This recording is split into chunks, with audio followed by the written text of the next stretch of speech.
Welcome back to the channel. The system is the warning. Thank you to those of you who started this journey with me 2 weeks ago, and to those of you who've recently joined. I'm Barb Warren, and this is episode 3. The scarcity was never accidental. Scarcity is one of the oldest tricks in the book. If there's always money for control, then the shortage was never the problem. If you've ever found yourself asking how there's always money for wars, money for surveillance, money for prisons, always money for enforcement, but somehow never enough money for food, housing, healthcare, schools, clean water, or the things people actually need to live with dignity, that question makes perfect sense. In fact, that is exactly the kind of question people should be asking more often, because the answer is not that the system is struggling to choose. The answer is that the system is choosing very clearly. And once you understand that, you stop seeing scarcity as some natural condition that just happened. And you start seeing it for what it actually is: a strategy, a structure, a decision made over and over again about what gets funded, what gets neglected, who gets protected, and who gets left to figure it out on their own. People have been taught to treat scarcity like weather, like it is unfortunate, but inevitable. Like there just is not enough to go around, so everybody has to tighten their belts and deal with it. But if scarcity were really just about lack, then it would be applied consistently. It would hit power the same way it hits everybody else. It would limit the systems of control just as much as it limits the things that help people survive. But that is not what we see. What we see is abundance where control is concerned, and excuses where care is concerned. What we see is money moving quickly when the purpose is punishment, and suddenly becoming unavailable when the purpose is relief. What we see is urgency when institutions want something for themselves, and endless delay when ordinary people need something to stay afloat. That is not an accident. That is a priority list. And once you start looking at scarcity through that lens, a lot of things begin to make more sense. You start to understand why people are told to lower their expectations when they ask for basic things, but are expected to applaud when billions get moved around for systems that do not make their lives safer, healthier, or more stable. You start to see that the problem was never that resources do not exist. The problem is where they are allowed to go and who is considered worthy of receiving them without resistance. Because there is a difference between a lack of resources and a refusal to distribute them in ways that benefit the public. And too many people have been trained to confuse those two things. That confusion is useful to power. Because if people believe there is just not enough, then they start fighting each other instead of questioning the structure. They start treating their neighbors like competition instead of looking up at the systems that engineered the shortage in the first place. They start policing each other's needs, pain, and survival. Who deserves help? Who worked hard enough? Who should have made better choices? And that whole conversation is a distraction because it keeps people focused on deservingness instead of design. It keeps the public debating who should get crumbs while never asking why the table was built this way to begin with. And that is where I need people to slow down, because scarcity is not just about economics. It is psychological, it is political, it is social. If you can make people feel like there is never enough, they will make decisions from fear. They will accept less. They will compete for things they should be guaranteed. They will normalize instability. They will start to believe surviving under pressure is the same thing as living. Once that mindset takes hold, people become easier to govern, easier to exploit, easier to discipline, and easier to convince that any relief they receive should be treated like generosity instead of a basic obligation of a functioning society. That is why scarcity works so well as a tool, not because it is true in every case, but because it feels true to the people living under it.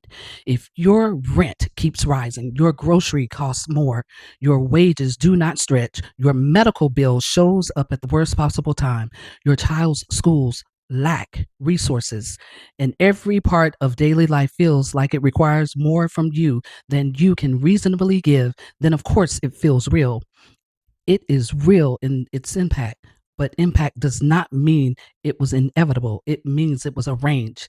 There is a difference, a big one. Once you start seeing scarcity as arranged, you start asking better questions.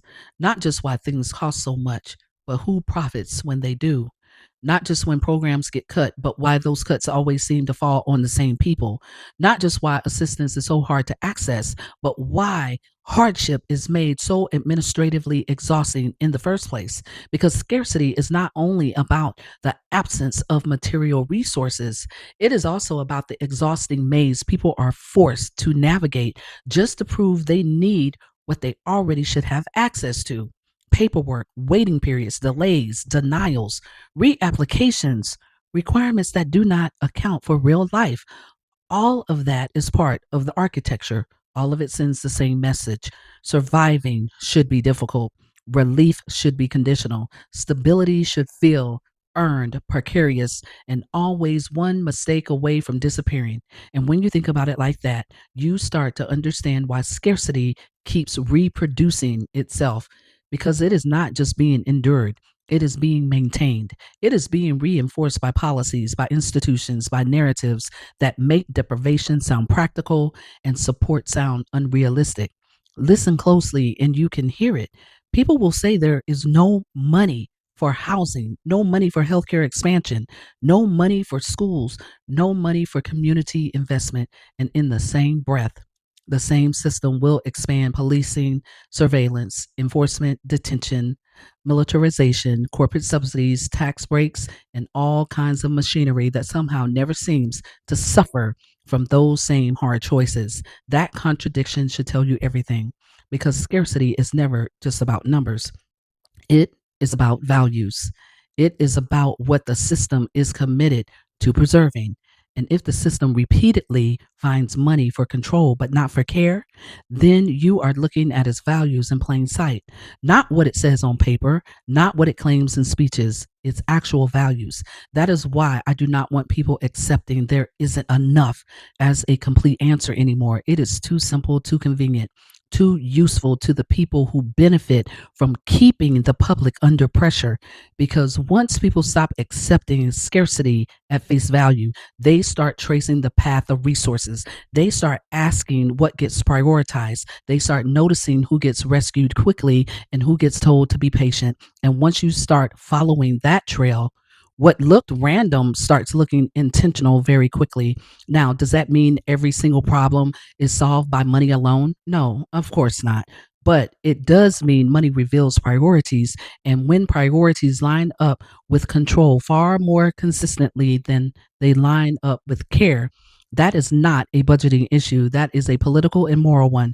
It means the shortage is not simply in resources. The shortage is in willingness. The shortage is in justice. The shortage is in public commitment to human dignity when there is no profit attached to it. This is where I want people to be careful not to internalize the lie that systems love to feed them. The lie is that if you're struggling under scarcity, the problem is your budgeting, your discipline, your choices, your personal failure to figure things out. Now, yes, individual decisions matter in life. Of course they do. But the system loves hiding behind personal responsibility when structural neglect is the real issue. They love telling people to become more resilient in conditions that were designed to wear them down. They love praising survival skills instead of fixing the machinery that keeps manufacturing instability. So when I say the scarcity was never accidental, I mean exactly that. I mean, people are not imagining the pressure they are under, but they also should not be tricked into believing that pressure is some natural force of nature. It has authors, it has defenders, it has a policy trail, it has a language trail, it has a paper trail. It is managed, it is justified, it is maintained. And because it is maintained, it can be identified for what it is instead of being treated like some mysterious burden that landed on everybody equally. Because it definitely did not land equally. Scarcity does not hit everyone the same way because the system was never organized around equal exposure to hardship.